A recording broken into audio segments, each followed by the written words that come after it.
Filter coffee guys. அம்மா போட்ட அந்த ஃபில்டர் காஃபியோட மனம் அப்படியே வீட்டையே தூக்கிடுச்சு.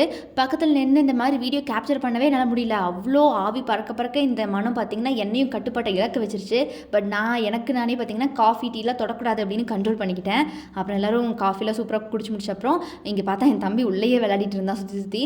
பார்க்கவே ஒரு மாதிரி இருந்துச்சு பாவமாக. சரி வாடா மாடிக்காவது போகலாம் அப்படின்னு அவனை தூக்கிட்டு அப்படியே மாடிக்கு வந்து ஃபேமிலியோடு உட்காந்து ஃபன் பண்ண ஆரம்பிச்சிட்டோம். அப்புறம் இருட்டு கட்டும் போது கீழே வந்து இந்த மாதிரி அப்பா சிக்கனை வந்து மேரினேட் பண்ணி பொரிக்க ஆரம்பிச்சிட்டாரு. அப்பா சிக்கன் சில்லி போட்டால் எப்படி இருக்குன்னு தெரியுமே, கடைலாம் தோற்றுரும் அந்த லெவலுக்கு செம்மையாக பண்ணியிருந்தாரு.